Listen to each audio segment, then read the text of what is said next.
Bien, vamos a ver ahora la unidad temática número 6, que se refiere a la arquitectura y el espacio urbano americano.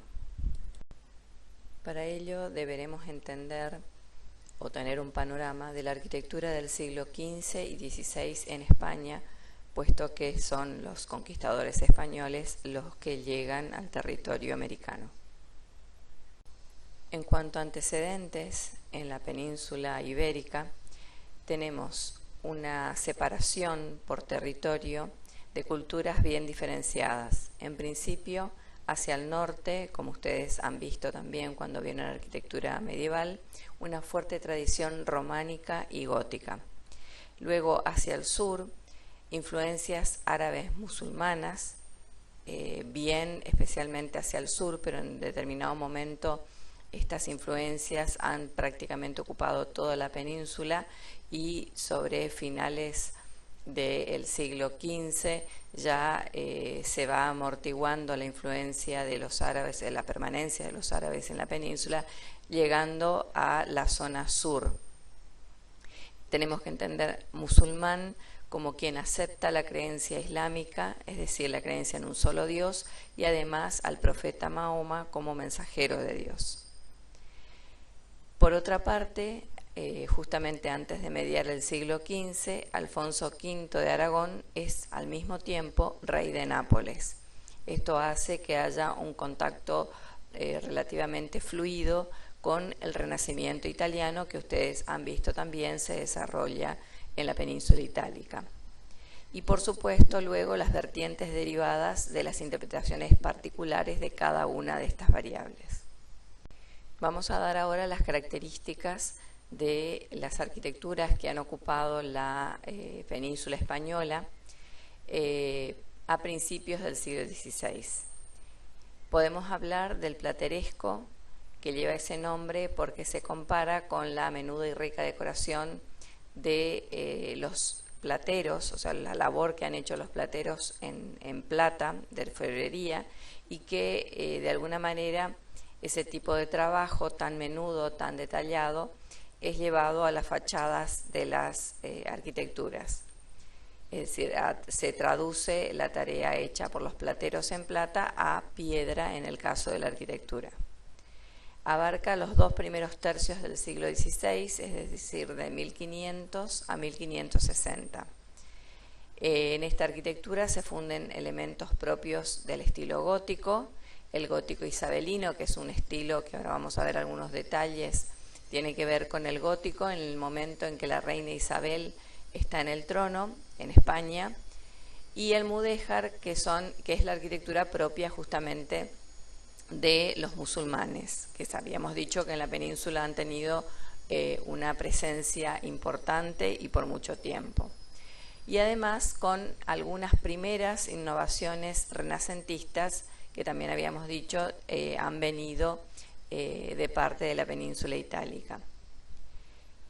Luego el purismo, que es una etapa de arquitectura con una decoración más sobria, centrado en el último tercio del siglo, es decir, de 1560 a 1600, con edificios en general monumentales y mucho más equilibrados, donde se notan las influencias clásicas, por lo tanto los elementos constructivos dan cuenta de este clasicismo, de este lenguaje afín a la arquitectura, especialmente del Renacimiento. Bien, aquí dos detalles de plateresco, uno en la Universidad de Salamanca de 1529, allí podemos ver en la portada una serie de elementos decorativos que tienen que ver con una fina tarea prácticamente de orfebrería, pero en piedra, y por ello la traducción de lo plateresco a la arquitectura, donde aparecen elementos de tipo heráldico como los escudos, cosa que era muy común también en la arquitectura medieval de España, y todos estos elementos siempre abigarrados, ceñidos y prácticamente destinados solo a lo que sería la zona de la portada, es decir, el centro principal de la fachada, que normalmente coincide con la simetría. Por otro lado, otro ejemplo, la escalera dorada en la Catedral de Burgos. En este caso hay también, además del tipo de trabajo decorativo de filigrana, en la propia escalera, en sus barandas, en todo lo que sería la parte detrás de la escalera. También un trabajo con un dorado a la hoja, es decir, todavía la relación o la mímesis con el trabajo de un orfebre es más evidente. Haciendo una síntesis entonces de los componentes del plateresco, tenemos en principio lo gótico, específicamente lo gótico isabelino, que tiene que ver con la componente castellana, ya que Isabel era reina de Castilla, y con lo francés, en cierto sentido, porque tiene características de tipo gótico. Esta sería la componente cristiana, y vemos aquí cómo este tipo de decoración, con algunos pináculos y elementos filares muy importantes, están solamente ubicados en la zona de la portada. Por otro lado, lo mudéjar sería la componente árabe oriental. En este caso estamos viendo un patio, uno de los patios importantes de la Alhambra, donde vemos el patio de los Arrayanes con un espejo de agua en el medio. Y ahora vamos a ver en qué consiste en arquitectura esta componente mudéjar y cómo diferenciarla de las componentes occidentales. Y por otra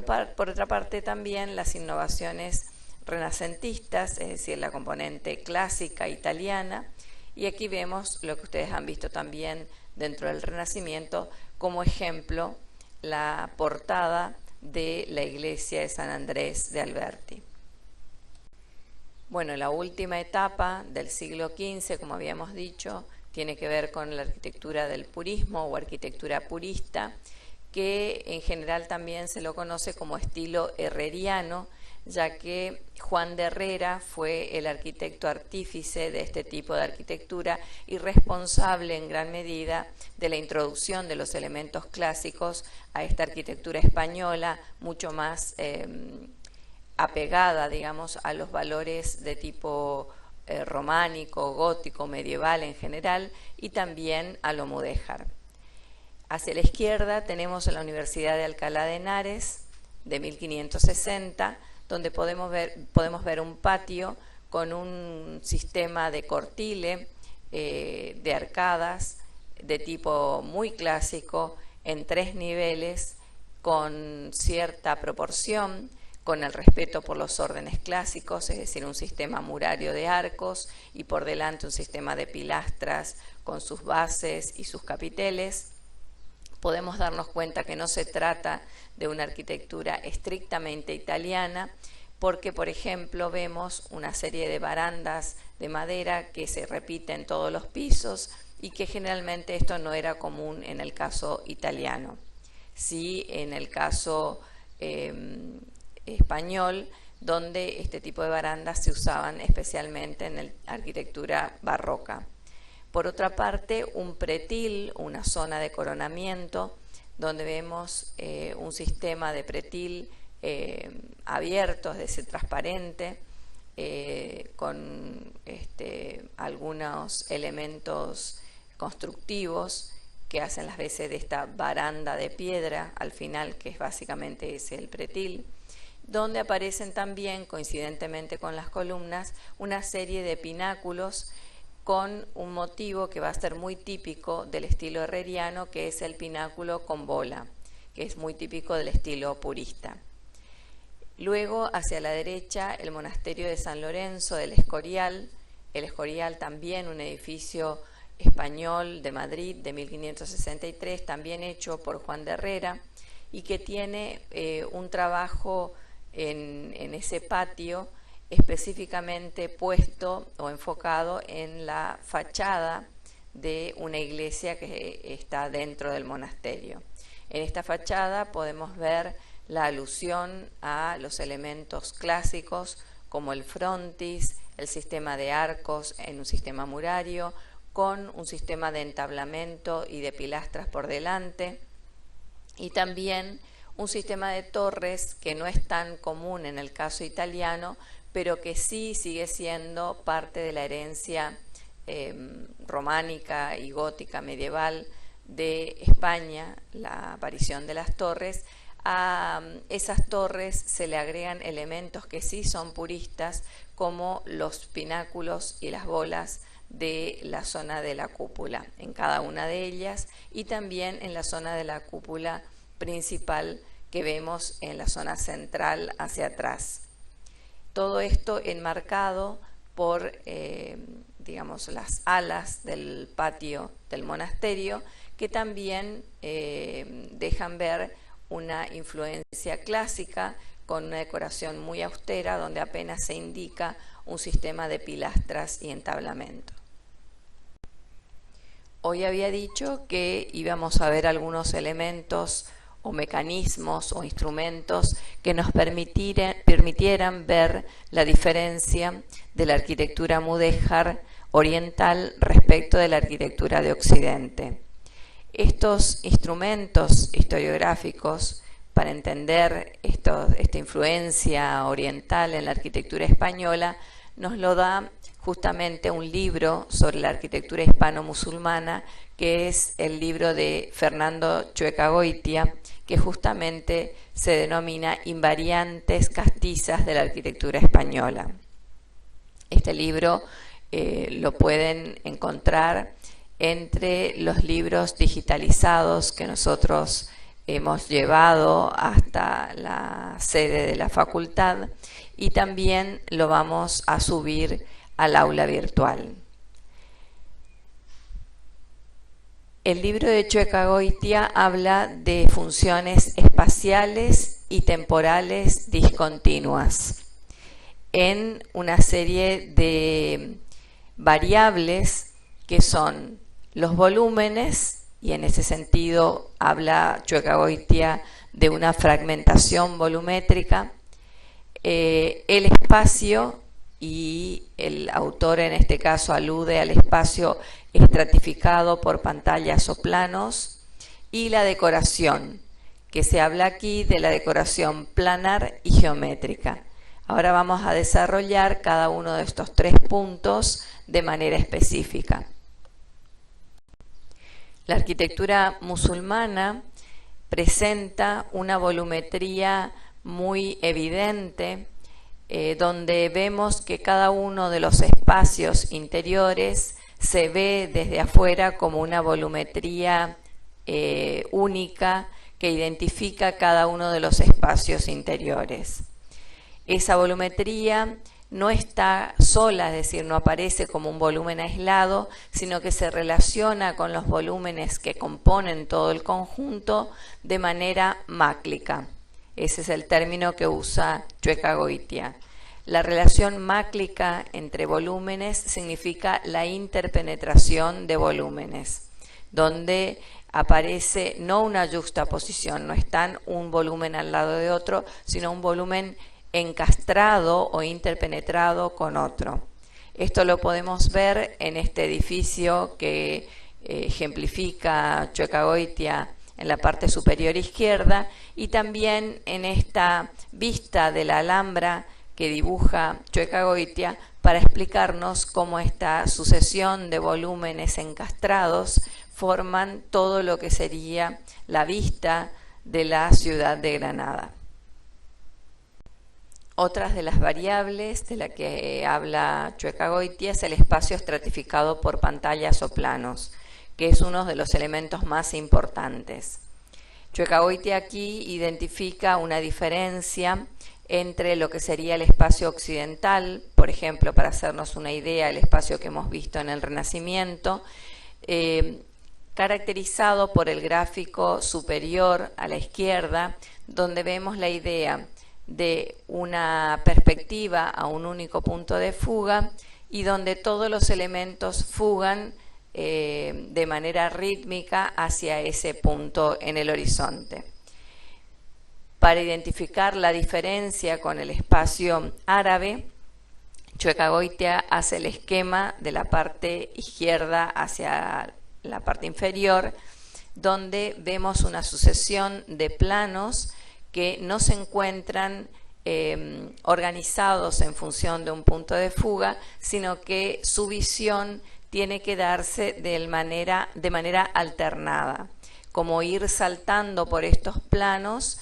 de manera rítmica para ir entendiendo cada uno de los espacios que estos planos van conformando. Por eso se dice que el espacio árabe, o también llamado espacio oriental, es un espacio estratificado o fragmentado por pantallas o planos. Esto desde el punto de vista más evidente, como una síntesis para ver las diferencias entre los dos tipos de espacios. Sin embargo, si vamos a ejemplos concretos, puestos también por el propio autor, hacia la derecha, vemos, por ejemplo, en una ciudad como llegando desde una calle, que es lo que vemos esta línea en amarillo, llegamos a una plaza desde su eje, y para poder llegar a la plaza siguiente debemos necesariamente que virar a 90 grados hacia la derecha, comunicarnos con otra calle, luego volver a girar, en ese caso hacia la izquierda también a 90 grados, para volver a retomar la línea que empezamos al principio del recorrido. Esto, visto en el esquema más sintético de la derecha, este viraje del recorrido hacia diferentes direcciones que no me permiten seguir una dirección lineal coincidente con el punto de fuga y con la simetría, está configurando prácticamente una especie de pantallas en el espacio que lo que hacen es estratificar la lectura del espacio. Por tanto, yo no puedo tener una lectura única de todo el conjunto desde un punto de fuga, como lo haría, por ejemplo, en el espacio renacentista o clásico, o también llamado occidental, y sin embargo tendría siempre una lectura parcial, estratificada, fragmentada del espacio, que es el caso de la arquitectura árabe u oriental. Bueno, aquí tenemos, por ejemplo, el caso de un palacio, donde también el acceso, en principio, esto que vemos en amarillo, coincide con el eje de simetría, pero ni bien llego al vestíbulo de entrada, me doy cuenta que no puedo continuar siguiendo con ese eje porque tengo en el medio un muro que interrumpe mi paso. Por lo tanto, debo pasar por una abertura que queda hacia la derecha, con lo cual debo virar nuevamente mi dirección, entrar por esta abertura, llegar al patio, al que ya no llego por un eje de simetría, sino de manera lateralizada, para luego volver a tomar la escalera y poder dirigirme a la zona superior. Esto significa que otra vez no tengo la lectura de todo ese espacio del patio desde un punto único, el punto de fuga, lo que me haría ver la totalidad del conjunto, sino que tengo una mirada lateralizada, fragmentada por el viraje justamente de mi dirección y con mi dirección también de mi punto de vista. Esto se nota también en otro esquema que realiza en su libro Chuecagoitia, que es este esquema que vemos en la zona inferior derecha, donde un único espacio, que podemos leerlo en el caso del esquema de la derecha como único, ¿sí? Donde tenemos 3 niveles de techo, pero están tratados de modo que todo se lea como un único espacio, que sería el caso de la arquitectura occidental o clásica. En el caso de la izquierda, que sería el caso oriental, tenemos una sucesión de espacios donde no solamente los niveles del cielo raso son distintos y con diferente forma, sino también que se interponen pantallas o planos entre cada uno de estos espacios, de manera que en vez de leerse un único espacio, empiezo a leer 1, 2, 3, 4 espacios diferenciados, fragmentados, estratificados. Este sería el caso musulmán. La decoración planar y geométrica es muy evidente para Chuecagoitia primitivamente en los edificios árabes y luego en los edificios mudéjares, es decir, los edificios que estando en España tienen influencia árabe. Por ejemplo, vemos el caso de la izquierda, donde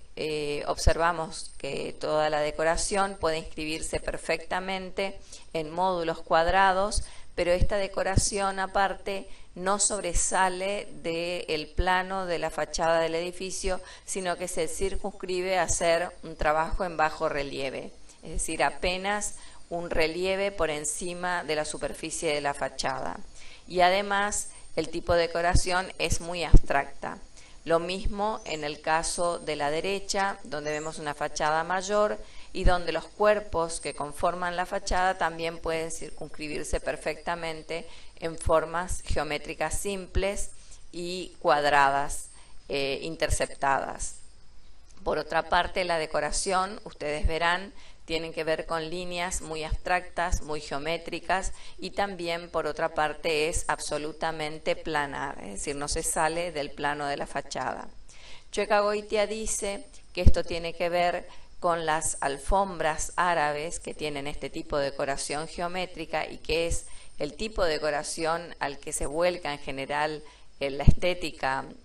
árabe, y que en algún momento, en los momentos de fiestas, por ejemplo, estas alfombras eran colgadas en la fachada de los edificios y luego lo que se hace es una especie de transposición de esta idea de la decoración de la alfombra colgada directamente a la piedra, es decir, a lo constructivo, a la fachada del edificio. Por eso es, por ejemplo, que ustedes verán aquí en el dibujo, de nuevo mirando el dibujo de la izquierda, una suerte de pilastra que en vez de comenzar desde el piso hacia el entablamento, es una pilastra que empieza desde el entablamento y no llega al piso. A esto se llama decoración colgada, y esta idea de no tocar el piso viene probablemente de justamente esta costumbre de colgar las alfombras en las fachadas de los edificios desde la parte superior hacia abajo, y por supuesto estas alfombras nunca tocaban el piso.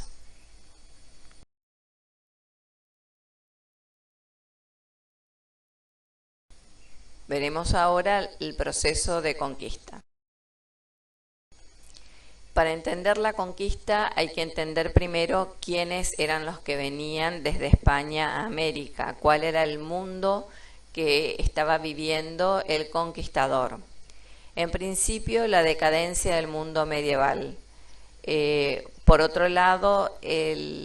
la apoteosis, el espíritu de vencedores que les daba la reconquista del propio territorio, ya que es en este momento en que justamente se empieza a ganar territorio a los musulmanes situados en la península ibérica. Por otra parte, una España que, por supuesto, tenía como actividad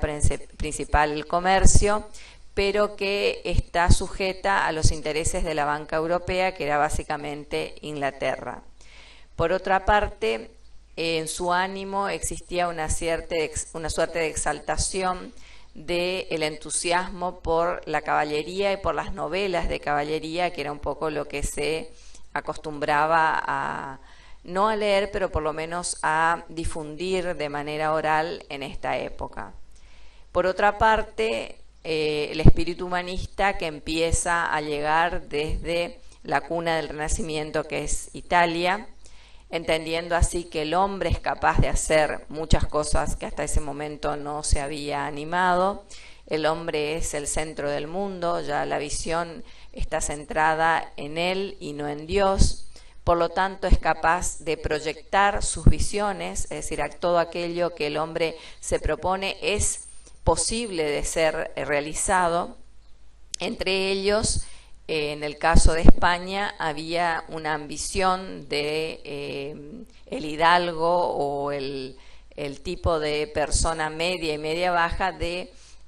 lograr una mejor posición social. y de alguna manera la conquista de estos nuevos territorios aseguraban una posición diferente, ya que se les daba a los que se arriesgaban en estas hazañas seguramente alguna riqueza de los territorios conquistados y aparte títulos de tipo nobiliario. Por lo tanto, América significaba para los españoles encontrar oro, conseguir gloria y de alguna manera también su excusa, digamos, también tenía que ver con divulgar el Evangelio.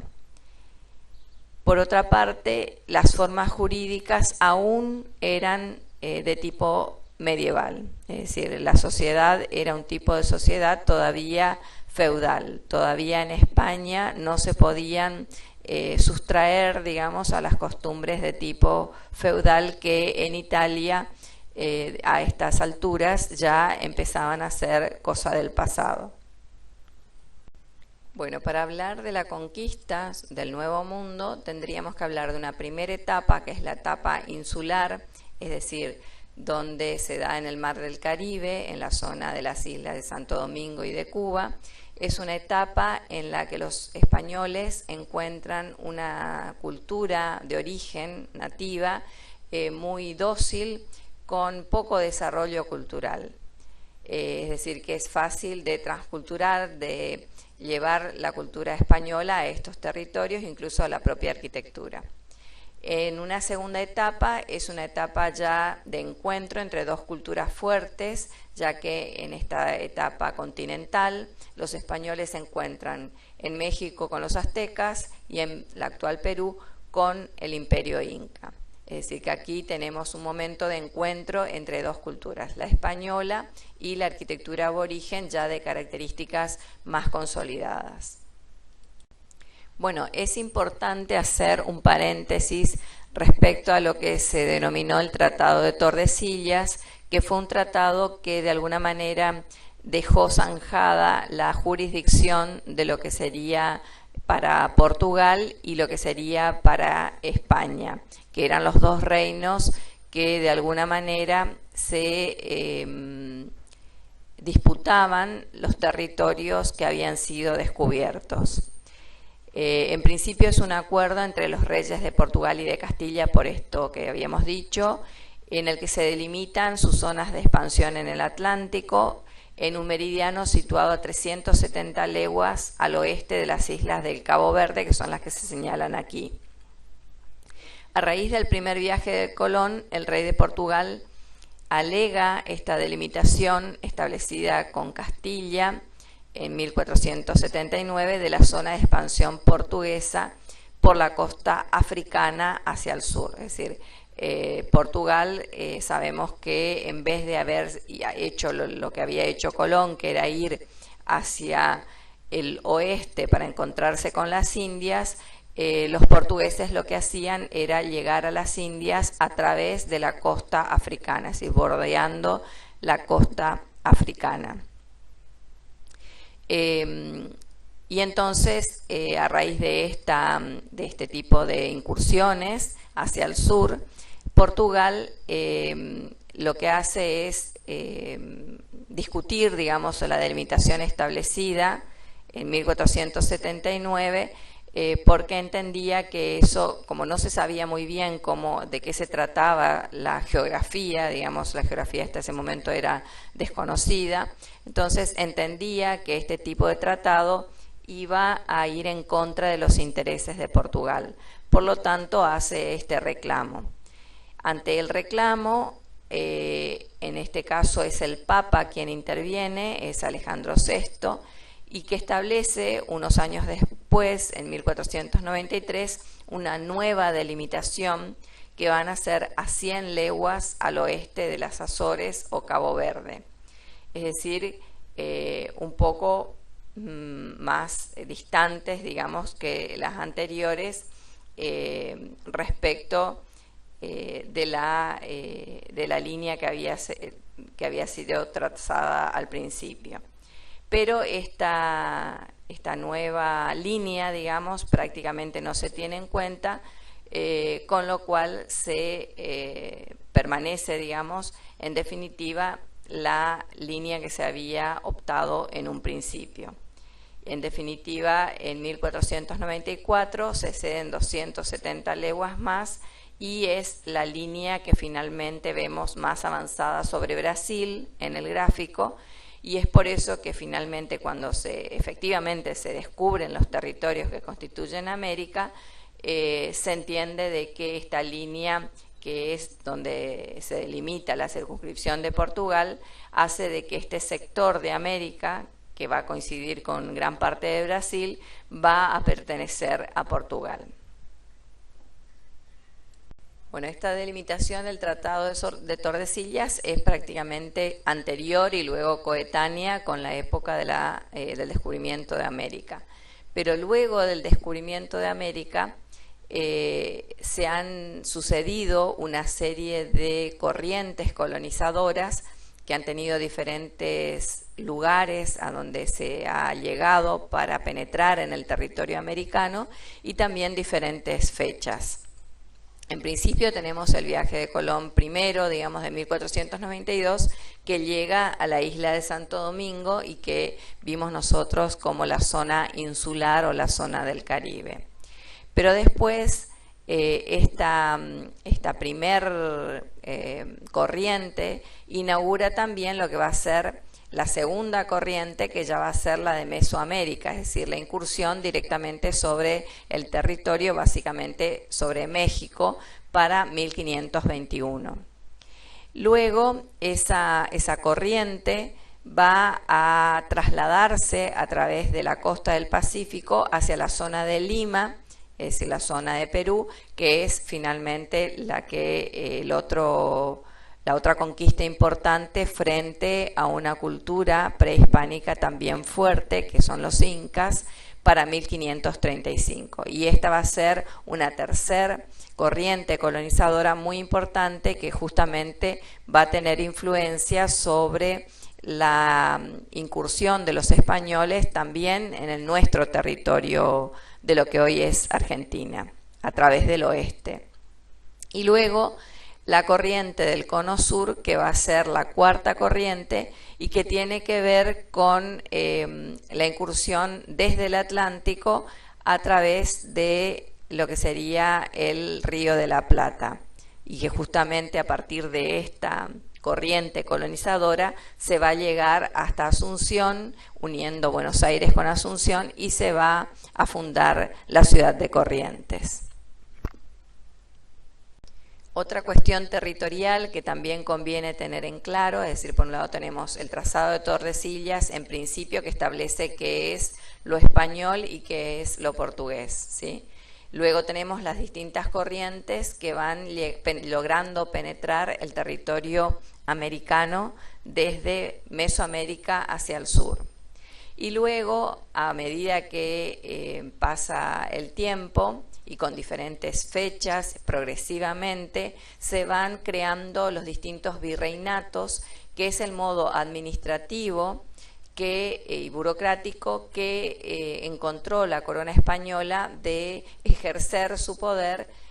a través de sus representantes en el territorio americano. Es decir, aquí no tenemos un reinado, sino tenemos un virreinato, es decir, que el personaje que va a estar como representante del rey en territorio americano va a ser un virrey. En principio, el primero de los virreinatos va a ser el de Nueva España, que es el que vemos aquí en color verde, que es lo que sería el actual México, y que se crea para 1535, o sea que ya había pasado un buen tiempo desde el descubrimiento de América. Luego el segundo es el virreinato del Perú, que es de 1542 y que lo vemos aquí marcado en naranja, hacia justamente la zona donde está Perú. Luego el virreinato de Nueva Granada hacia 1739, que es el que vemos hacia el norte del virreinato del Perú. Y por último el del Río de la Plata, que es el que se establece desde la zona, digamos, de Jujuy, digamos, con una línea hacia Buenos Aires en diagonal y llegando hacia toda la Patagonia y hacia el sur. Esto se da en 1776 y en forma definitiva en 1777. O sea, fíjense ustedes los años de diferencia para llegar a crearse el Virreinato del Río de la Plata. Bueno, a la primera y segunda etapa debe agregarse una tercera etapa que ya es la de consolidación sobre el continente y que tiene que ver con el avance sobre el Río de la Plata. Bien, en los mapas anteriores hemos visto el avance de los españoles sobre el Nuevo Mundo en una división de 3 etapas. En la primera etapa es el mundo insular, o sea, sobre el Caribe, que abarca prácticamente los siglos XV y XVI, principios del XVI. Es una etapa de transculturación, ya que se impone el modelo español, ya que son, como habíamos dicho, las culturas de origen, las culturas de recepción, son culturas más bien dóciles, permeables a lo que sucede, a lo que se le impone, y por tanto la cultura española puede permanecer prácticamente sin modificación, con todas sus características tal cual como se daba en la península, incluso la arquitectura también. Son ciudades anteriores a lo que se va a denominar leyes de Indias, es decir, las leyes de Indias, ahora lo vamos a ver, tienen que ver con leyes también de tipo de poblamiento, que influye sobre la forma de las ciudades, las primeras experiencias urbanas y demás, y en este caso son ciudades anteriores a estas leyes, por tanto son ciudades más bien espontáneas, inorgánicas, y aparecen algunas ciudades fortaleza porque es necesario también defenderse de las invasiones, sobre todo las ciudades situadas en la costa. Los primeros edificios de administración y defensa son los alcázares y la Real Fuerza, y que están independientes de la Iglesia Mayor, o sea, con edificios independientes y distantes a veces de la Iglesia Mayor. Estos edificios son heredados también de la cultura española. La segunda etapa es el del descubrimiento del continente en sí, es decir, de tierra firme, y es donde se encuentran con las grandes civilizaciones, básicamente los aztecas y los incas. Y sobre la época tendríamos que decir que se trata de fines del siglo XVI y inicios del siglo XVII. Abarca el centro de América y el norte de Sudamérica. Es una etapa de sincretismo, es decir, de encuentro de culturas diferentes, donde tanto una cultura como otra son diferenciables entre sí y son fuertes y están como en puja, digamos, tratando de imponerse una sobre la otra. En general, en este caso se dan las ciudades superpuestas, es decir, las ciudades, y ahora vamos a ver los tipos de ciudades, las ciudades que siendo españolas se superponen sobre las antiguas ciudades prehispánicas, como es el caso del Cusco como ciudad prehispánica y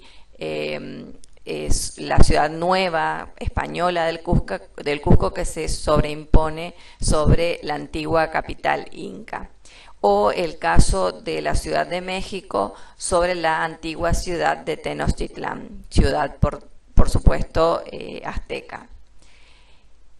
En este caso de ciudad superpuesta, los españoles cuidan también de que las iglesias católicas españolas estén situadas en especial y preferiblemente sobre los templos prehispánicos, como modo de superposición también de las creencias españolas sobre las creencias prehispánicas.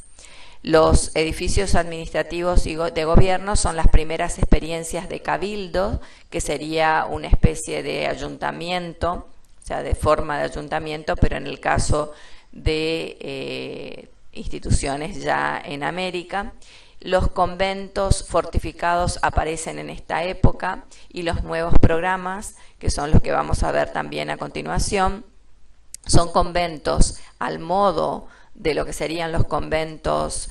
medievales en España, pero aparecen programas diferentes que no existían en España debido a la adaptación de estos conventos a la realidad de los indígenas. Se intenta hacer unos conventos que tengan plazas o atrios donde se desarrolle la misa de manera abierta, al aire libre, ya que esencialmente los indígenas no estaban acostumbrados a realizar sus ritos religiosos en espacios cerrados. Y luego una tercera etapa, que ya es la de consolidación y dominio, que se da sobre fines del 17 e inicios del 18, que es el de afianzamiento en el continente, donde se da el mestizaje o la fusión entre las culturas, es decir, donde aparece una nueva forma cultural y también arquitectónica, donde ya no es tan fácil comprender qué parte componente es de una cultura de tipo aborigen o qué parte corresponde a la cultura española, sino que se mezclan, se fusionan y por lo tanto ya es difícil de diferenciar una de otra. Aquí se dan ciudades donde se afirma el modelo indiano, es decir, donde se aplican las leyes de Indias, y en general los edificios públicos que siguen siendo los más importantes, las iglesias y los cabildos, se sitúan alrededor de la Plaza Mayor, que es lo que indican también las leyes de Indias. Se da a nivel estilístico el barroco americano y en rigor de verdad es una etapa que se verá en plenitud ya en segundo año para ustedes en Historia y Crítica 2. Vamos a hablar entonces de la primera etapa de transculturación, es decir, la del mundo insular. En esta etapa se transculturan elementos culturales y arquitectónicos traídos desde la península, con todo lo que eso implica. Sabemos que en la península los elementos culturales tienen que ver con ciertas corrientes o vertientes, como por ejemplo la medieval, pero también la corriente mudéjar, entonces, o componente cultural mudéjar. Entonces, los propios elementos traídos de la península ya tienen en sí mismo al menos dos elementos culturales, el medieval y el mudéjar. En este caso vamos a hablar de algunos elementos, como es el caso de la iglesia. En general, en las iglesias españolas se da una superposición del esquema basilical cristiano, el que ustedes podían ver, por ejemplo, en las iglesias cristianas primitivas, y que se superpone con el esquema de la mezquita musulmana, que por supuesto también eran comunes en territorio español. Entonces, las iglesias españolas tienen estas dos componentes. Aquí en un esquema vamos a ver cómo, en principio, el esquema primero de una mezquita, que generalmente era preexistente, que es lo que vemos en un naranja más pálido. La mezquita generalmente contiene un gran patio al que se accede desde un eje simétrico, digamos que ese es el acceso que aparece marcado en verde. Es un acceso que se da entre el patio y lo que sería este otro volumen de la izquierda, también marcado en naranja más claro, y que tiene que ver con el espacio de oración concretamente. Cuando se accede, por lo que se llama este acceso musulmán aquí, se accede a una sala de oraciones que es como un elemento nexo entre el patio, que es al aire libre, y la zona cubierta, que es la sala. Esta sala de oraciones está dispuesta de tal manera que quienes oran miren a la quibla, que es esta franja amarilla clara que se llama, que aparece aquí a la izquierda, que lleva este nombre, que es como un gran muro que da justamente hacia la Meca, o sea, está orientada hacia la Meca, que es el espacio por antonomasia de oración de los musulmanes, que estén donde estén, ellos generalmente cuando rezan están mirando a la Meca. Entonces, es esa la distribución de las mezquitas originariamente. Ahora, a este esquema de mezquita se superpone el esquema de iglesia católica cristiana. ¿Por qué? porque normalmente una mezquita, o sea, un lugar de oración que había sido mezquita, que había sido árabe, luego, cuando es reconquistada la península por los españoles, muchas de estas mezquitas se transforman en iglesias cristianas. Entonces se superpone en la zona de la sala a la izquierda lo que sería el cuerpo de la iglesia, que al modo paleocristiano, como nosotros tenemos la iglesia, un acceso que se da, el que está aquí arriba, y un ábside que es el que encontramos en esa dirección hacia abajo. Ahora, ese es el esquema tradicional basilical, pero al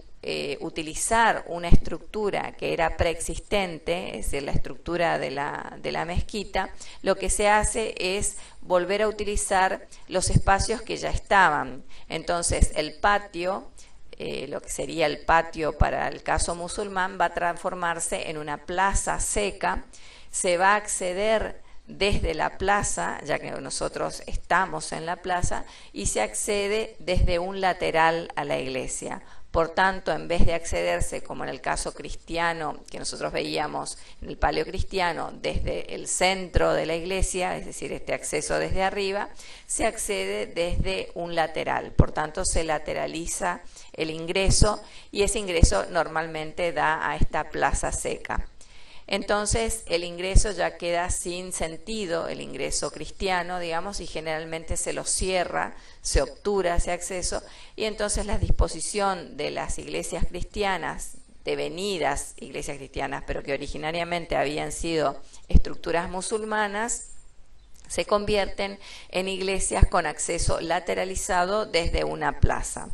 Eso lo vemos en muchos casos americanos, que directamente lo que hacen es traspolar, el español traspola su experiencia en la península con esta modificación incluida directamente, así como está, a América. Entonces ya las iglesias tienen de entrada un acceso lateralizado, no tienen acceso centralizado en el eje y normalmente están en relación con una plaza, pero ya como proyectándose, ideándoselas desde el inicio de esta manera. Ahora vamos a ver algunos ejemplos. Aquí tenemos la iglesia de San Lorenzo en Sevilla, o sea, en la zona sur de España, que es una de las zonas más importantes con mayor influencia mudéjar, y aquí sí vemos cómo se da lo que estábamos diciendo en España, es decir, que el ingreso se da desde el lateral, ese lateral da una plaza, que es lo que vemos también en esta imagen desde el techo, y también lo vemos en la imagen izquierda hacia abajo. Si vemos el ingreso, ese ingreso, fíjense que no tiene que ver con la torre estaría en la zona de la fachada, sino que está en un lateral y da hacia una plaza. Por otra parte, el ingreso que sí coincide con la torre, que es la imagen que vemos a la derecha, en la parte inferior, está obturado, ¿sí? Ahí vemos el arco de entrada, donde tendría que haber estado la portada, pero sin embargo en este caso está obturado, o sea que no tiene ingreso frontal. Por otra parte, algunas cuestiones que tienen que ver con la estructura y el lenguaje en España deben quedar en claro porque también van a ser elementos que van a llegar a América. Por ejemplo, la idea de cuál es la decoración plateresca, que es lo que vimos al principio, que tiene que ver con esta decoración casi de filigrana sobre la fachada. También el purismo, que es la incidencia, digamos, de la arquitectura clásica en la arquitectura española. Los tipos de arcos que tienen que ver con la herencia, por un lado, medieval de España y también con la herencia mudéjar. Por tanto, podemos ver arcos de tipo ojival, de tipo carpanel, que tienen esta forma, es decir, casi como si fuesen unos arcos muy achatados, o el escarzano, que también es otro tipo de arco similar al carpanel, pero que tiene sus radios dispuestos de manera distinta. Son todos arcos que tienen influencias tanto medievales como mudéjares. Otra cuestión que deviene de una herencia árabe es el tipo de iglesia salón. La iglesia salón tiene que ver con que todas las naves tengan una misma altura. Ustedes veían en la iglesia basilical típica, es decir, la iglesia paleocristiana o también las iglesias románicas y góticas, donde la nave principal tenía mayor altura que las naves laterales. Sin embargo, en la iglesia salón todas las naves tienen igual altura de bóveda o de cielo raso. Esto se debe a que esto deviene también de la idea de los espacios homogéneos que tenemos en las mezquitas. Las mezquitas normalmente están configuradas como una sucesión de bóvedas o de cúpulas, pero que todas tienen la misma altura. Y de alguna manera esta tradición también se mantiene en muchas de las iglesias españolas que luego se van a trasladar también a América. En la primera etapa, es decir, la zona insular es la zona de llegada de los españoles. Como ciudad más importante en este momento tenemos la ciudad de Santo Domingo, con un trazado a regla y cordel que hace que esta ciudad no sea necesariamente totalmente irregular, sino que haya cierta regularidad en las calles, como la que vemos aquí a la derecha. Ese trazado lo hace Nicolás de Obando en 1502 y tiene parámetros, como decíamos, ya renacentistas, es decir, son previas a las leyes de Indias, pero por lo menos se tiene la idea de trazarla con regla y cordel. Aquí se encuentran dos edificios importantes que podemos mencionar, como la Catedral Primada de América, o sea, se entiende que es la primera catedral en territorio americano, y el Alcázar del Almirante, que es la casa de Diego Colón, el hijo del que descubre América, de Cristóbal Colón. De 1523, Santo Domingo, la Catedral Primada de América. Aquí la vemos, todavía sigue en pie. Esta imagen de la parte inferior izquierda es la planta. Pueden ver ustedes que tiene una nave principal, dos naves laterales, una a cada lado, y luego un sistema de capillas. Todavía, según vemos la proyección, tienen, en este caso, traen, digamos, la memoria, la tradición de trabajar con un sistema de bóvedas con nervios. Incluso vemos que su testero o ábside tiene forma poligonal, también con nervios, ¿sí? Como si fuese una iglesia medieval.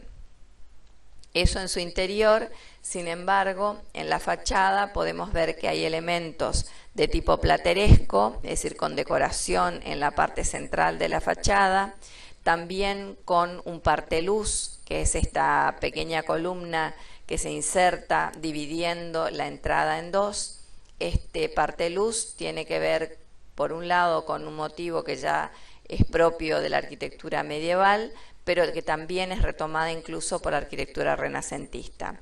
Después existen esta idea de pináculo, como veíamos en las arquitecturas del purismo, pináculos sobre lo que serían esta suerte de pilastras a los lados del ingreso. Y por otra parte, la idea de espadaña, que es la de un gran muro, que a veces está inserto en el propio cuerpo de la iglesia o a veces, como en este caso, está lateralizado, es decir, está en otro lado, cerca de la iglesia, que es un gran muro donde se encuentran unos grandes arcos y que allí se colocan las campanas, ¿sí? Las campanas para llamar a misa. Estilísticamente, en cuanto a la planta, tiene que ver con el gótico español. Es de tipo salón, es decir, que hay ya una relación con lo árabe también, es decir, no es estrictamente solo gótica, y en la fachada hay elementos del purismo y del plateresco. Bueno, fíjense que el atrio, por ejemplo, está fortificado. Aquí vemos la espadaña como un cuerpo diferente. El atrio fortificado tiene que ver con la idea también de defensa, digamos, de que no entren no entre cualquiera a la iglesia. También los propios aborígenes eran en algún momento también algún factor que temer, digamos, porque había aborígenes que no se avenían, digamos, a los principios del conquistador, si bien en esta zona en general los aborígenes eran más pacíficos que en la zona del continente. Y después podemos ver hacia abajo el ingreso lateralizado y que da a la plaza, o sea, aquí vemos cómo se da el ejemplo español tal cual como se da en España, pero que se hace en una iglesia en América, que se hace a nuevo, pero que tiene todos los principios con los que se trabajaba en la propia península. Y por otro lado también podemos ver hacia la derecha en la parte inferior lo que es el interior, que tienen un sistema de ojivas, un sistema de nervios, en un lugar donde jamás existió el medioevo, sin embargo se construye al modo medieval, y es muy notorio aquí también el hecho de que es una iglesia salón, porque todas las naves tienen la misma altura. Bien, habíamos dicho que los edificios de administración de esta zona tenían que ver con los alcázares, que son modelos que devienen también de la península y que tienen, incluso en su propio nombre, tienen influencia mudéjar. Tienen que ver con un lugar de gobierno donde es una especie de sede de ayuntamiento, y en este caso es el Alcázar de Colón, que va a ser el lugar del gobierno del gobernador de esta zona, digamos, el primer gobernador, que es el hijo de Colón, es Diego Colón. Si vemos la planta, de alguna manera podemos entender que tiene cierto clasicismo el edificio, si bien en su aspecto tiene el aspecto más bien de fortaleza, es decir, es muy murario, y los únicos elementos donde hay algún tipo de transparencia tienen que ver con una sucesión de arcadas en planta baja y en planta alta, como si fuese una especie de cortile italiano. O sea que aquí tenemos una mezcla de fortaleza medieval con la del cortile italiano, que es renacentista. Decíamos que en su planta hay cierta regularidad que tiene que ver con los patrones clásicos, simetría, elementos iguales al otro lado del eje. Y aquí vemos un poquito mejor el detalle del cortile, digamos, ¿no? O sea, toda esta idea de arquerías con columnas clásicas, pero que empezamos a ver algunos elementos que no tienen que ver estrictamente con lo clásico, como esta especie de guirnalda en la zona superior del último cortile, y que terminan en unos elementos como perlas, lo mismo que debajo de la baranda del primer nivel encontramos también unos elementos que son casi perlas. Esta idea de la perla a veces también incluida en los capiteles de algunas columnas, tienen que ver con las perlas de la reina de Castilla, es decir, tienen que ver con el gótico isabelino. Es decir, que aquí se mezcla el gótico isabelino, se mezcla lo medieval, se mezcla también la cuestión ya clásica o renacentista, como el tema del cortile. Por otra parte, vemos cuál podría haber sido la referencia en España de un edificio como este, y vemos aquí el Palacio de Saldañuela en Burgos, que tiene alguna referencia, ¿no es cierto? Lo que pasa en este caso no se respeta ninguna simetría, que sin embargo en el caso de América sí la simetría es mucho más evidente. Por otra parte, vemos también que el edificio está casi en la costa, en una zona fortificada, una plataforma fortificada hacia uno de los lados, y vemos como esa plataforma hay que acceder a través de una serie de escalinatas, ya que es un lugar que está sobrelevado del nivel de piso. Bueno, también en el Caribe tenemos a la ciudad de La Habana, 1514, aparece como fuerte, digamos, la presencia de La Habana por la pérdida del apogeo de Santo Domingo, porque La Habana de alguna manera es el lugar donde se recibe y se concentran los productos americanos para la metrópoli y viceversa, o sea, todo lo que viene de la metrópoli también para América. Lo malo de Habana es que pronto empieza a estar en la mira de los piratas, especialmente de los ingleses que surcaban los mares en este momento. Llegan a tener varios saqueos en el siglo XVI y XVIII y por lo tanto eso hace que se idee, digamos, un complejo sistema de defensas en lo que sería la costa de Cuba. Bueno, aquí tenemos la iglesia de San Francisco de La Habana, cuya construcción comienza en 1548 y sigue hasta 1591. Vemos su ubicación hacia un lateral de la plaza más importante que está en la costa. Fíjense que digo hacia un lateral en el sentido de que justamente muestra esta iglesia su fachada principal hacia una calle que es donde estaría también la torre, pero sin embargo la entrada a la iglesia está hacia la plaza, que está en el lateral y que por tanto hace que tenga su entrada también lateralizada. Aquí podemos ver mejor en esta imagen hacia la derecha en la parte inferior. El tipo de techo es un sistema de bóvedas, también usado en algunos lugares de España, sobre todo en la zona más bien del norte de España, y que por otra parte nos permiten ver desde fuera que toda la cubierta de esta iglesia tiene el mismo nivel. Por lo tanto, podemos presumir ya desde afuera que esta iglesia tiene un partido con nave de tipo salón, con una torre única en la zona de la fachada, y en este caso no tenemos espadaña, sino que el campanario se encuentra incorporado a la torre.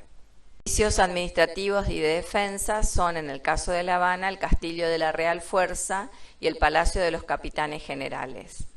Es la zona, digamos, que en este caso marcamos en el planito, en la parte superior, con un círculo rojo.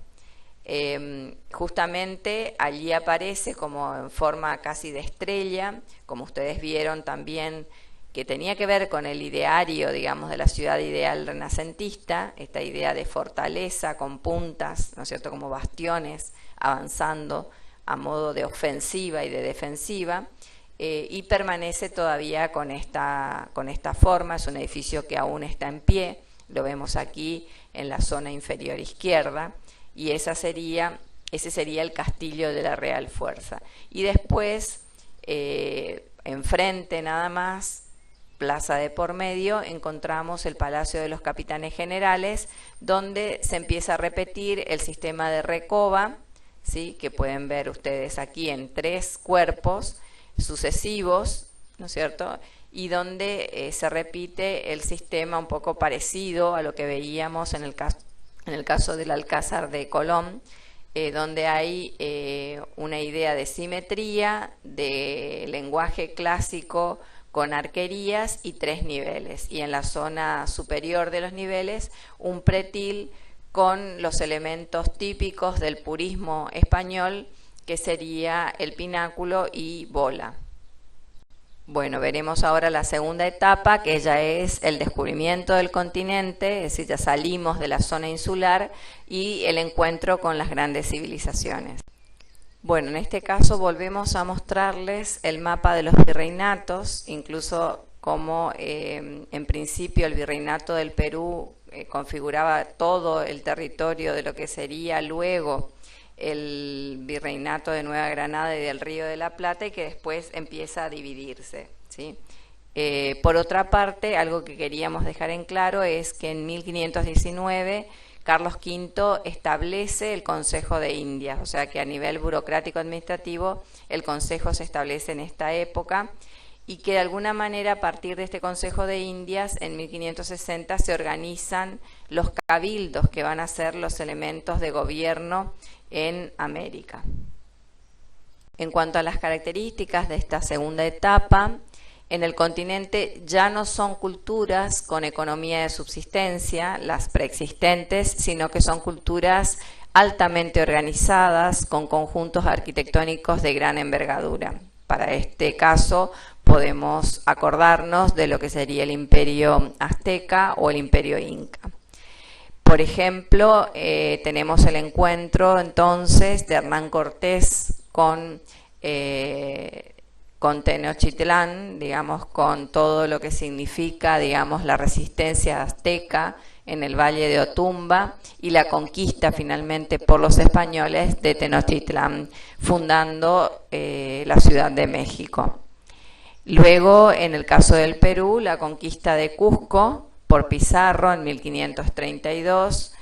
cómo se llevan preso al Inca Atahualpa, que luego es ejecutado, y luego ingresan finalmente en 1533, proclamando como nuevo monarca al Manco Inca, que es en definitiva un representante dentro de los indígenas de las fuerzas y los intereses españoles. En este caso tenemos el encuentro de dos culturas, la prehispánica y la europea, y hay aportes de los dos lados. En el caso de las comunidades de origen, por ejemplo, la valorización de los espacios abiertos, la mayor valorización del conjunto que el detalle, el gusto por la decoración planar. En el caso de los europeos, la empírica medieval, es decir, el trabajo prácticamente pragmático de ir construyendo a medida que se va necesitando, que eso es propio también de lo medieval, lo hemos visto cuando vimos la arquitectura gótica, la arquitectura románica, las ciudades fortificadas, es decir, esto que había sido de alguna manera una idea que venía dándose por un lado por la propia fortificación medieval y por otro lado por también las fortificaciones que se daban, como ustedes saben, en el caso de las ciudades renacentistas. Por otro lado, la teoría renacentista de las ciudades planificadas, que era lo que quería decirles, es decir, que son sistematizados como idea, como planificación y como proyecto, pero que no han sido ejecutadas en España y que encuentran de algún modo una manera de realizarse en territorio americano. Y por último, las ordenanzas de Felipe II, que tienen que ver con las leyes de Indias y con las ordenanzas de población de 1573, que ahora vamos a ver un poco de qué se trata. Bien, una de las iglesias más importantes en América es la Catedral de México, en la actual Plaza del Zócalo. Ustedes saben que la Plaza del Zócalo se funda sobre la antigua ciudad de Tenochtitlán, es decir, que aquí hay un caso de ciudad superpuesta. Vemos eso en la imagen de la izquierda, en la parte inferior. Luego miremos un poco lo que es la planta y vamos a ver que es una iglesia con una planta que ya no tiene las características de planta en cruz latina, sino que son iglesias de tipo cajón, es decir, como un gran paralelepípedo, donde en su interior se albergan las naves, que en este caso tiene una nave principal, dos secundarias a los laterales y un sistema de capillas. Por otro lado, podemos ver en proyección que aparece todavía el sistema de nervios, como si se tratase de una iglesia medieval, lo mismo que el testero, que es poligonal, que sería el ábside que ven aquí, que también tiene una serie de nervios. O sea, esto es tradición medieval devenida de España. En cuanto a la fachada, bueno, hoy podemos decir poco, ya que la fachada ha tenido muchas modificaciones posteriores y la verdad es que ha tenido hasta modificaciones neoclásicas, es decir, ya propias del siglo, fines del 18 o 19. Sin embargo, en principio vemos de que al menos tiene dos torres al estilo que se hacía en España, ¿no es cierto? Porque ustedes saben que esto es una herencia de tipo medieval, con una portada con decoración, que esto también tiene que ver con una herencia española, con la idea del plateresco, digamos, de la decoración sobre las portadas. Sobre las torres aparecen unas cúpulas que tienen esta forma como de campana, que se llama chapitel y que es propio de la arquitectura española. Es decir, que aquí hay una mixtura de cuestiones estilísticas en la fachada, más bien clásicas o platerescas, y en el interior de tipo medieval.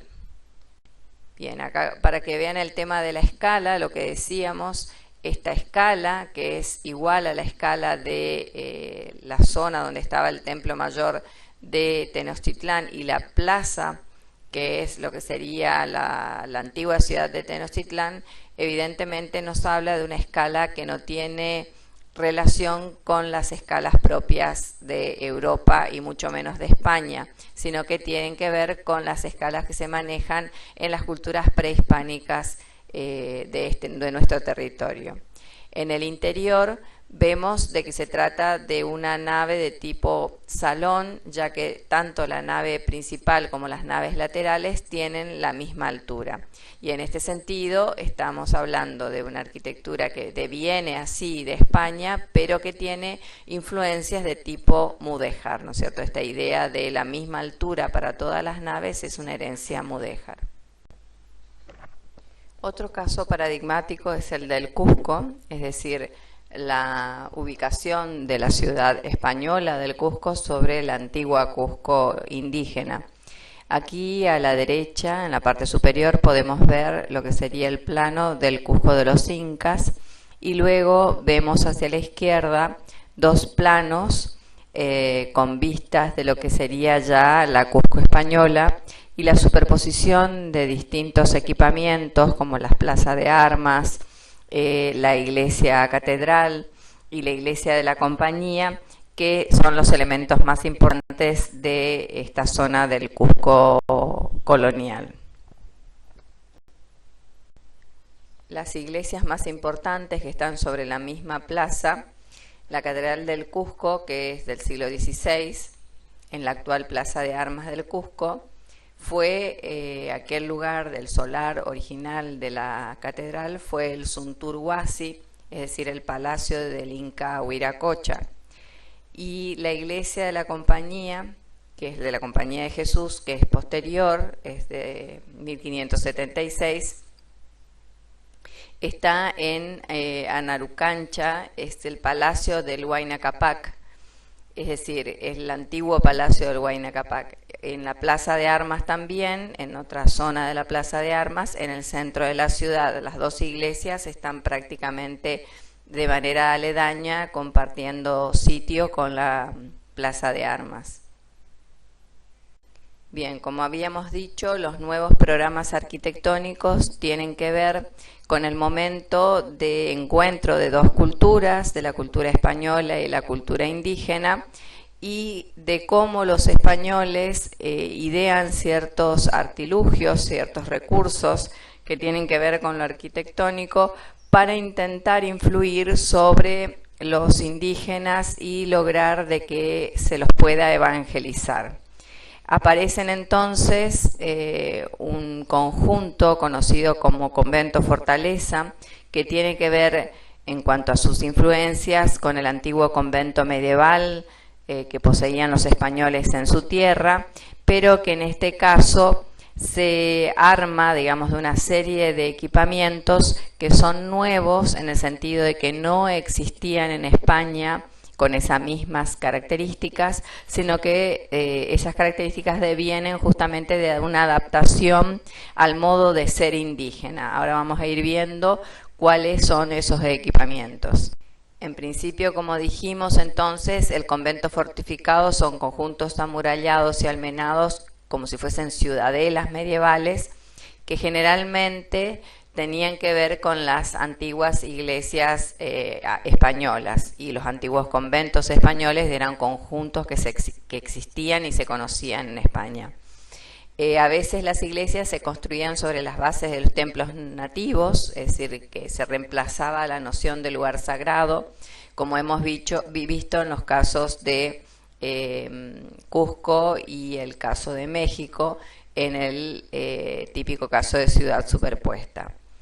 Después, dentro del programa, dentro de esos conventos fortificados, existía un atrio, que eran atrios o espacios amplios o patios, que estaban en directa relación con la iglesia y que también estaban amurallados o almenados a modo de defensa. Y en sus esquinas solían tener lo que se llamaba capillas posas. A veces se implantaban cruces de piedra en estos atrios para sacralizar el espacio exterior, para darle cierta entidad sagrada, digamos, a través de la cruz. Las capillas abiertas tenían algunos antecedentes en Europa, en capillas cercanas a ferias o mercados, donde la gente a veces podía escuchar misa en la plaza. Entonces, en ese sentido, había algún tipo de antecedente español. En este caso, ese tipo de equipamiento se utiliza para los nativos, ya que estos no tenían experiencias de la utilización de espacios interiores, por lo que el culto debió forzosamente realizarse al exterior y el espacio se sacralizó a través de estos altares al exterior o naves descubiertas. Luego, las capillas posas que hemos mencionado con el uso del atrio se encontraban, como bien dijimos, en las esquinas del atrio. En general, como había una noción de procesión, digamos, de rito nativo de procesiones en el culto de los aborígenes, y también existía esta costumbre en los europeos, de alguna manera la idea de procesión siguió permaneciendo. Y estos sitios eran los lugares de aposentamiento de imágenes, por eso el nombre de posa, que eran imágenes que se habían llevado durante la procesión y que se debían situar, una vez que terminaba la procesión, se llegaba al atrio, situar en algún lugar y a veces incluso rezar a cada una de estas imágenes. Por lo tanto, las capillas posas constituyeron un sistema organizado alrededor de los atrios, en la mayoría de los casos en sus esquinas, y de alguna manera también contribuían a demarcar el espacio exterior, que era donde se evangelizaba, o sea, el atrio en sí misma como espacio de evangelización. Si tenemos que ver las características, en especial desde el punto de vista arquitectónico, que se han adoptado en esta solución de los conventos fortificados, tenemos que pensar que los estilos ocupados básicamente son el gótico y lo propio del gótico medieval, digamos, y algo del Renacimiento, es decir, el purismo y también el plateresco. En principio, como habíamos visto en la placa anterior, se recuperan antiguas propuestas arquitectónicas europeas, se adaptan los programas de conventos medievales que existían ya en España, sobre todo en la zona rural. Se adoptan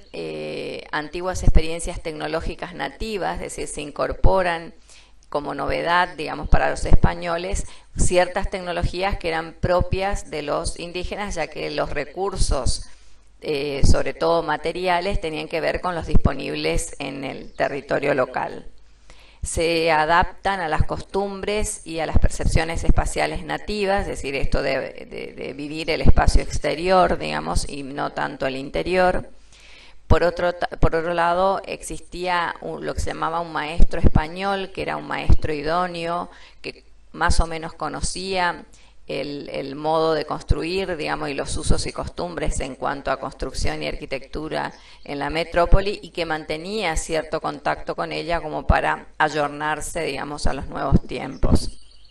Otra fuente de alimentación en el sentido estilístico, arquitectónico, eran los tratados de arquitectura y los grabados que venían con estos tratados. Ustedes lo vieron cuando vieron el manierismo, los tratados de Serlio, de Vignola, del propio Palladio, eran escritos y dibujados de manera que podían llevarse y traerse a distintos lugares. En este caso los traían los maestros constructores a América y de allí de alguna manera sacaban sus recursos formales y estilísticos. Otra característica importante que surge sobre todo de la influencia española con su herencia musulmana es la concentración de esfuerzos estéticos y simbólicos, especialmente en las fachadas de los conventos o de las iglesias. Y después que existían funciones y organizaciones diferentes en cuanto al uso que tenía que resolver el español y que les resultaban nuevos para su modo de llevar a cabo un rito religioso. como esto, por ejemplo, de tener que realizar el rito al exterior. Y después la tendencia a concentrar la decoración propia del plateresco y del mudéjar, que coinciden en este sentido, con la tendencia planar y el gusto con la decoración profusa de los nativos, que también allí hay una decoración, una coincidencia con el tipo de decoración, que es planar y que se concentra normalmente en un solo lugar. ¿Sí? Esa es prácticamente una invariante tanto para el gusto nativo como para el gusto español y musulmán. Bueno, acá tenemos, por ejemplo, los conventos fortificados. Este es el convento de Huejotzingo en México. Tenemos la fachada, por ejemplo, de la iglesia. La iglesia seguía sirviendo para los españoles y tenía un espacio interior. En su portada vemos una serie de elementos que tienen que ver con la idea de fortificación más bien medieval, también con la decoración colgada, digamos, en la zona central, que tiene que ver con la idea plateresca, digamos, de la decoración sobre la portada, con unos arcos mixtilíneos que son propios de lo mudéjar, unos elementos heráldicos como escudos o símbolos que también tienen que ver con lo medieval español. Hacia un costado, en la imagen de la derecha, vemos una capilla abierta que prácticamente es simplemente una galería al costado de la iglesia que sirve para realizar una especie de de altar al aire libre. Y por último vemos también en una esquina del atrio el ejemplo de capilla posa, que es el lugar de aposentamiento de imágenes. Aquí tenemos el caso del convento de San Nicolás de Tolentino en Actopan y el convento de San Agustín en Acolman. En los dos casos tenemos una iglesia también muy muraria, muy medieval, con decoración de tipo plateresca, con incluso decoración colgada en la zona de la portada, que en algunos casos deja de ser colgada para transformarse ya en una decoración un poco más clásica, en el sentido que lleva una serie de basamentos a los lados, cada uno con las columnas que le corresponde. Lo mismo sucede en la portada de la iglesia del convento de San Agustín. En ambos casos tienen una sucesión de arcos hacia un costado que constituyen una serie de capillas abiertas donde se puede realizar el rito al aire libre. Aquí en la zona inferior, en la parte derecha, vemos en detalle un poco la fachada, siempre recortada sobre y apuntando al lugar de la entrada, al portal, y dejando prácticamente todo el resto de la fachada prácticamente sin decoración. En este caso la iglesia de San Francisco de Tepeapulco, que si bien tiene una iglesia convencional, llamémosle hacia un costado, con una entrada también con decoración en la portada y demás, después tiene otra iglesia acodada con una decoración planar, muy al modo más bien mudéjar, digamos, en un determinado lugar que es el acceso a la iglesia. Es decir, que tiene iglesias que pueden ser usadas por los españoles y también unas iglesias que pueden ser usadas por algunos indios, que también se suelen conocer como capilla de indios, cuando los indios de alguna manera tienen algún tipo de preexistencia de poder entrar a espacios cerrados. Si no, sigue apareciendo todo un sistema de arcos hacia el costado de la iglesia. En esta sucesión de arcos se podía llevar a cabo la misa como si se tratasen de capillas abiertas. Las capillas abiertas proliferaron en América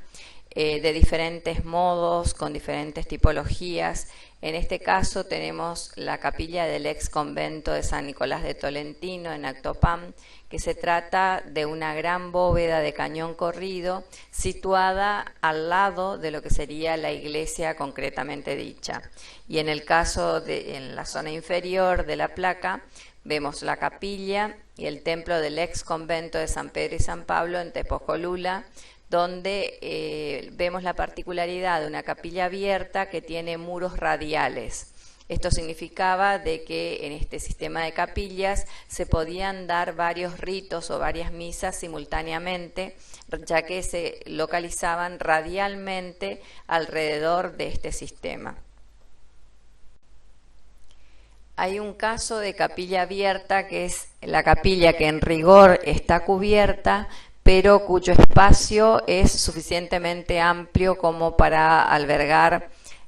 a varias personas en su interior, y que se asemejan mucho a los que son los interiores de las mezquitas, donde hay muchos espacios iguales, como esta sucesión de bóvedas de cúpulas sobre pechinas, como en este caso lo vemos tanto desde el exterior, donde vemos los lucernarios correspondientes a cada una de las cúpulas, y desde el interior, donde vemos todas las pechinas de sustentación que van a parar a las columnas o pilares que se encuentran sustentando cada una de las cúpulas. Esta interposición de columnas que separan, digamos, cada uno de estos espacios es muy similar a los interiores de algunas mezquitas. Ejemplos como estos no son muy comunes, pero pueden ser tomados también como una tipología muy distintiva del caso de capilla abierta. Bueno, tenemos la capilla de indios, como decíamos, que tiene que ver con las capillas de los indios que podían estar en zonas interiores, como esta que vemos acá, y siguiendo la capilla de indios, un gran frontón con un muro que no se techa y que sirve a modo de gran capilla abierta, es decir, que no está cubierta, que es para la gente que prefiere realizar los ritos al aire libre. Estos serían casos similares, que son estructuras que siguen la conformación normal de naves de las capillas occidentales o iglesias occidentales, pero que en este caso no se techan. ¿Sí? Entonces aparecen sistema de naves, sistema de pilares y arcos, pero sin techo. Es el caso de Quilapán en Oaxaca, o el interior, por ejemplo, que prácticamente se transforma en un gran exterior al mismo tiempo, y lo que vemos en la parte inferior de la placa es la imagen de una portada, digamos, del sector de acceso a esta capilla, donde podemos ver que el lenguaje que se utiliza es netamente clásico, de pilastras en sus bases, sosteniendo un entablamento y finalmente un frontis. Bien, acá algunos casos de capillas posas que repiten bastante el esquema de techo piramidal y un paralelepípedo que sostiene ese gran techo o cubierta. El paralelepípedo es pequeño, se sitúa normalmente en los extremos del atrio fortificado, por lo tanto, en general, cada atrio contaba por lo menos con 4 capillas posas. Esa capilla posa estaba decorada normalmente con algún tipo de bajorrelieve, es decir, de decoración planar, muy geométrica, donde había en algunos casos motivos florales geometrizados y algunos motivos religiosos. Hay casos también en que la propia capilla posa tiene en su frontis un sistema de almenas, lo mismo que el muro de todo el sistema de atrio fortificado, como el caso de la capilla posa de San Gabriel en Calpán, en Puebla. También tenemos otros casos, como por ejemplo en la parte superior derecha, la capilla posa de San Andrés, también en Calpán, o distintas capillas con distintas formas, siempre dentro de la misma San Andrés de Calpán. Y después, hacia la parte izquierda, más hacia arriba, tenemos una muy típica también, que es la capilla posa del convento de Huejotzingo, también en Puebla. Bueno, algunos casos tardíos, como el convento de San Diego en Ecuador, en Quito, de 1610, o sea, esto ya es avanzado sobre el siglo XVII, pero donde podemos ver el atrio fortificado con una portada de acceso con decoración de tipo español, digamos, siempre puntualizándolo en la portada, con sistema de capilla posa, con un gran atrio fortificado por almenas y que está sacralizado por una cruz, como en este caso. O el caso del convento de la Asunción en Cuernavaca, en México, de inicios del siglo XVI, donde vemos, y lo podemos verificar en la planta, en la parte inferior derecha, vemos que tiene un templo tradicional en forma de cruz latina. Hacia su lado tenemos un claustro, digamos, también muy al modo medieval, que lo vemos en imagen en la parte superior derecha.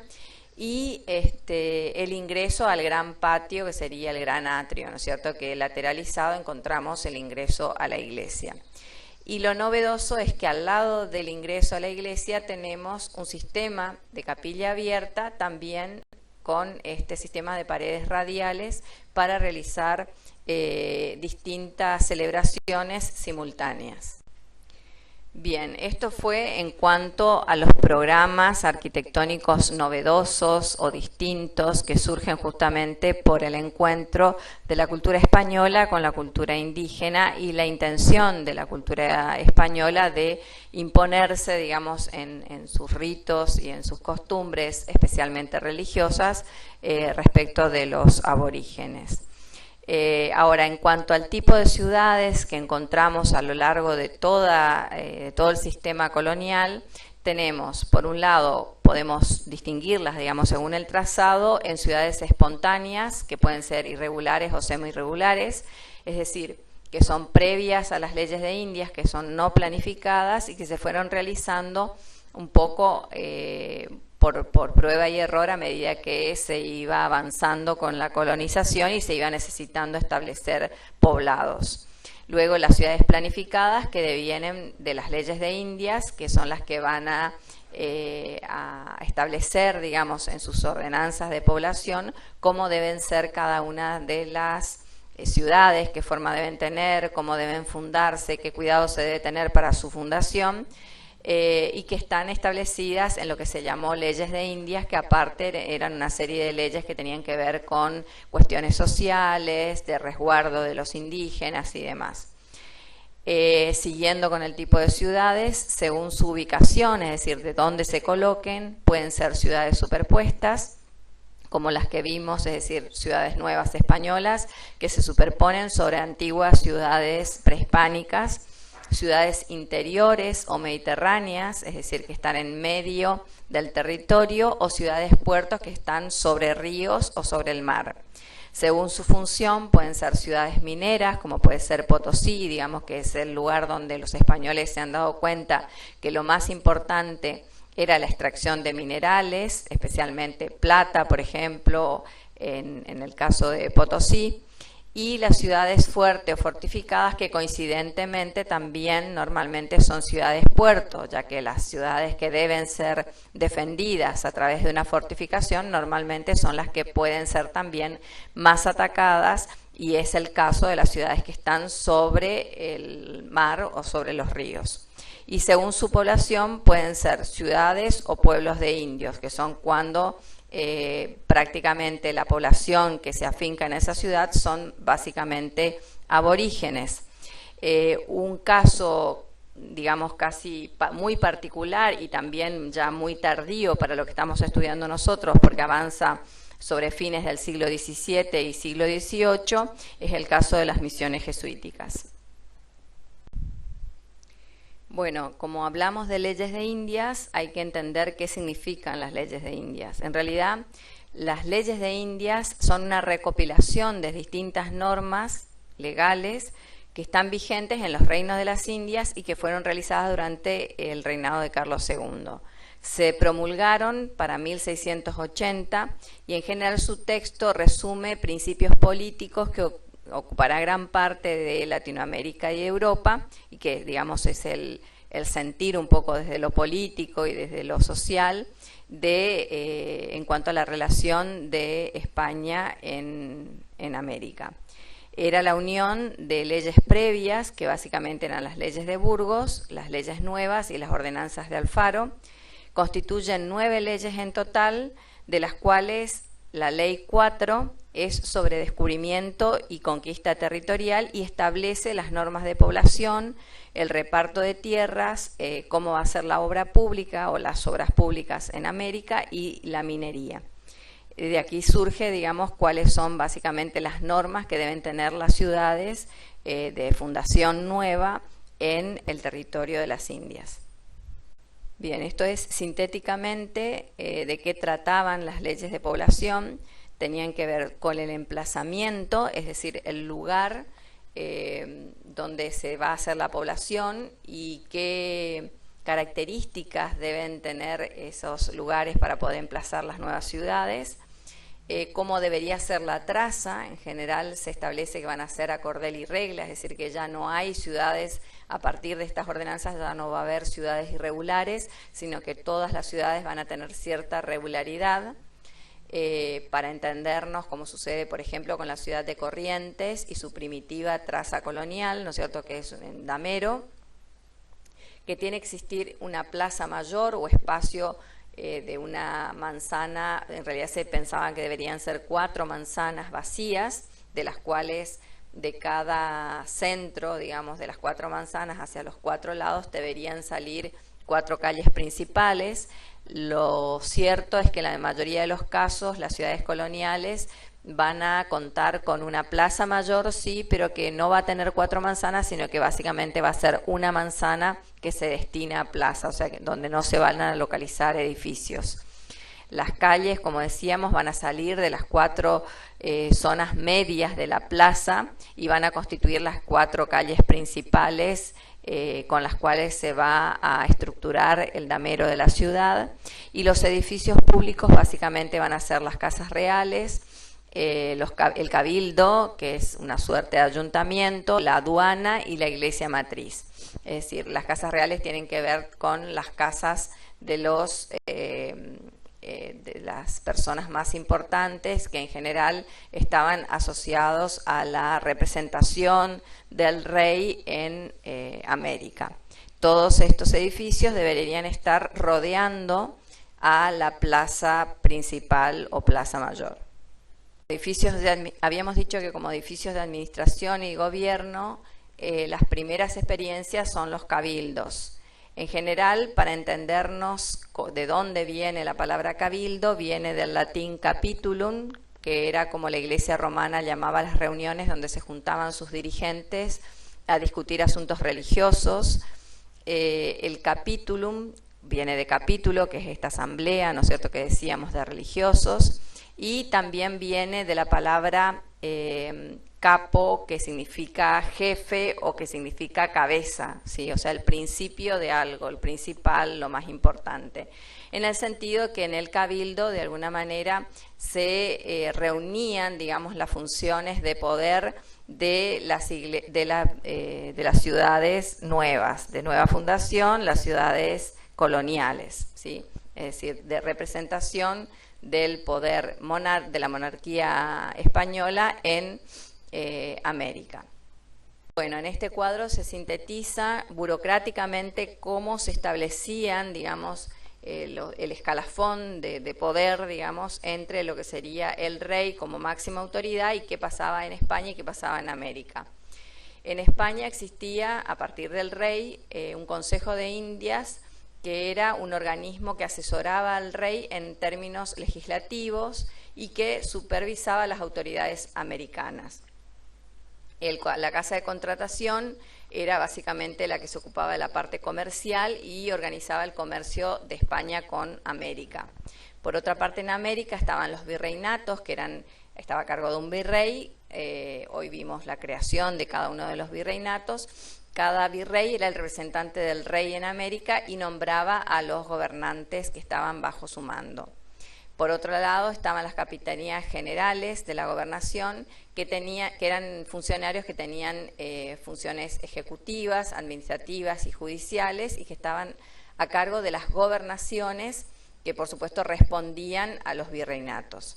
Las audiencias eran un Tribunal Superior de Justicia en América, que asesoraba y vigilaba a los virreyes y a los gobernadores. y después el corregidor, que dirigía los corregimientos o unidades territoriales menores o provincias, es decir, como una especie de gobernadores para cada una de las provincias en las que se dividía cada zona, cada virreinato. Y luego, por fin, el cabildo, que representaba a los vecinos de la ciudad, o ese era su espíritu, y se encargaba de aspectos administrativos. Era una especie de ayuntamiento, como lo dicen en España, o de municipio en términos nuestros. El cabildo era que podía existir, digamos, periodos de cabildo abierto o cabildo cerrado. El cabildo abierto era la reunión de los vecinos de la ciudad para tratar y deliberar sobre temas de alta importancia, y el cabildo cerrado es la reunión de los funcionarios para tratar temas administrativos. Ya que el cabildo era, digamos, su espíritu era reunir la voluntad de los ciudadanos, tenía entonces periodos de cabildo abierto en los que los ciudadanos podían participar en las decisiones, mientras que en el cabildo cerrado solo estaba destinado a la reunión nada más que de los funcionarios del gobierno. Las funciones del cabildo eran representar los intereses de la comunidad ante las autoridades, proporcionar y mantener los servicios públicos como aseo y ornato de calles, plazas, agua potable, higiene, controlar los precios y la calidad de los productos básicos para la comunidad, dictar normas para la edificación, actuar en temas judiciales y mantenimiento de las escuelas de primeras letras, velar por la seguridad de la ciudad, tomando medidas para vigilar, pero también para enfrentar sequías o inundaciones o cualquier otro tipo de catástrofe o crisis, digamos, que podía asediar a la ciudad. Aquí tenemos un temprano edificio de cabildo, es el Palacio Municipal de Tlaxcala, en México, donde podemos ver que está evidentemente frente a la zona de la plaza, prácticamente en contacto directo con la plaza, y que tiene una fisonomía, digamos, muy muraria, muy austera, con apenas unos balcones, donde los gobernantes a veces se dirigían al pueblo, entonces era común de que tuviese este tipo de balcones, pero en general es un edificio absolutamente cerrado y ocluido incluso hacia la plaza. Bien, el edificio,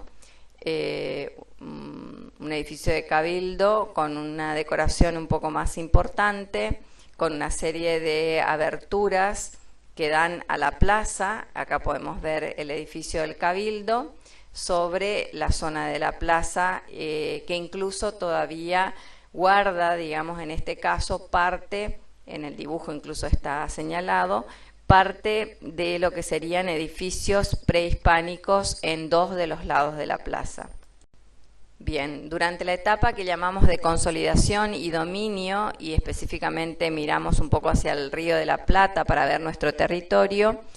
bueno, vamos a comenzar a verla ahora, pero por supuesto, como decíamos, esto es algo que se va a continuar durante la etapa del barroco americano, que ustedes lo van a ver más desarrollado en Historia y Crítica 2.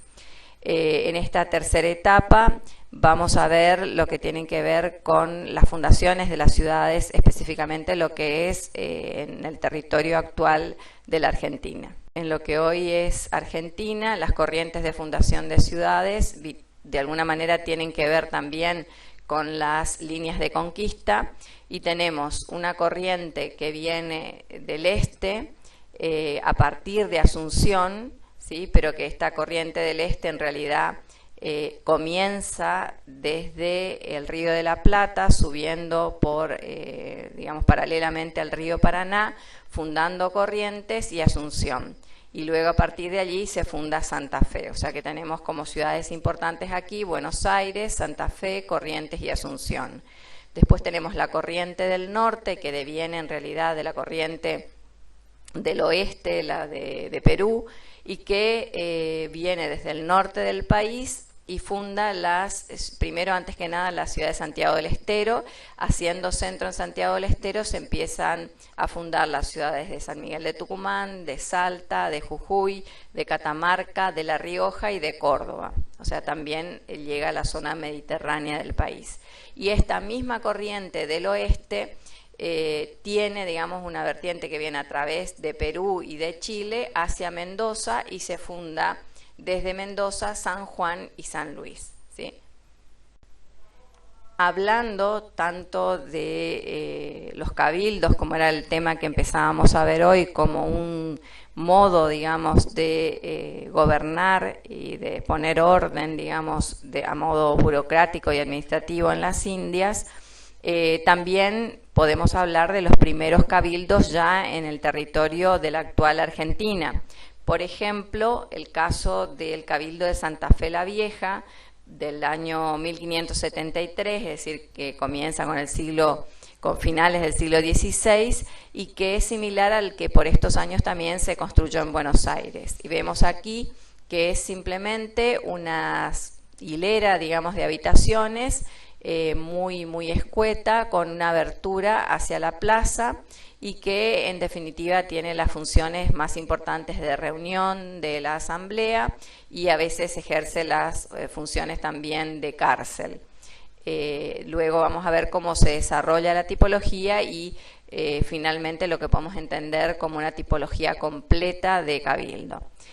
A la derecha tenemos un proyecto de un cabildo para Corrientes ya en el siglo XVIII. Este hay que decir que no es el primer cabildo que tiene Corrientes. Y también lo que es importante decir es que los cabildos,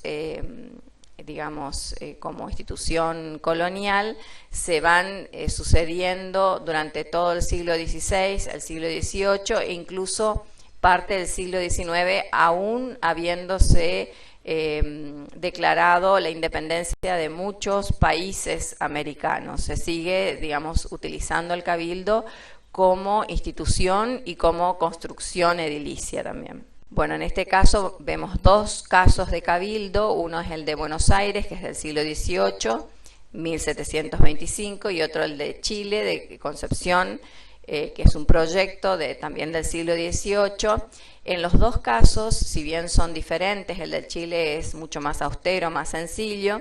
vemos los elementos típicos con los que cuenta normalmente un cabildo. Particularmente empiezan los cabildos a pretender cierta relación con la plaza a través de un sistema de puertas a la plaza o un sistema de recoba, como es el caso de Buenos Aires, donde a veces incluso los días de lluvia y demás la población podía permanecer bajo esa recoba. Por otro lado, el balcón concejil, que también lo tenemos en el caso más primitivo de Chile, que es, como decíamos, el lugar donde en general los ediles, los gobernantes, se expresaban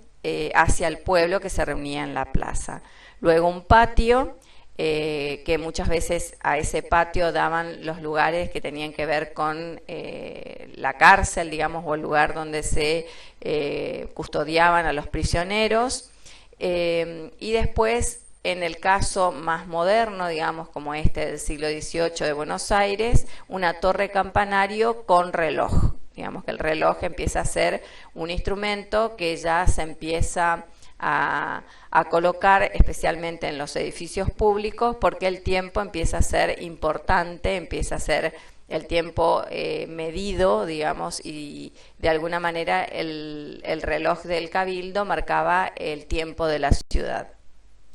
Bueno, en relación a lo que decían las leyes de Indias, Buenos Aires, por ejemplo, que se funda con esta idea, vemos en esta primitiva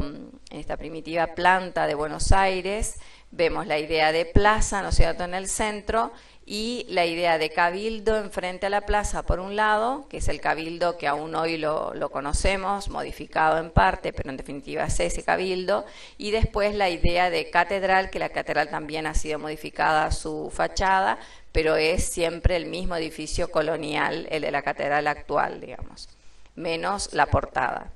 La iglesia catedral de Buenos Aires es la que vemos acá en el planito de la derecha, sin la portada, que se termina en 1862, y el cabildo es el que hace Blanqui y Juan Bautista Primoli, también para 1725. Tal cual como lo establece las leyes de Indias, los edificios públicos más importantes alrededor de la Plaza Mayor. Bien, aquí tienen la bibliografía, si bien es extensa, en realidad básicamente es lo que el compilado, el último compilado de ustedes, el número 3, tiene como arquitectura colonial. La mayoría de estos autores, de estos libros, están en fragmentos, están compendiados en ese compilado, o sea que pueden ir a este compilado 3 donde van a encontrar esta bibliografía. Por otra parte, como les decía, también lo tienen en todos los libros digitalizados que la cátedra les ha dejado en la sede de la facultad, y les dejaremos en estos días también el libro de Chueca Goitia digitalizado en el aula virtual. También en el aula virtual tienen algunos de estos textos, especialmente algunos muy generales, pero también muy importantes, como el de Ramón Gutiérrez para América y el de Elan Roth para la parte europea.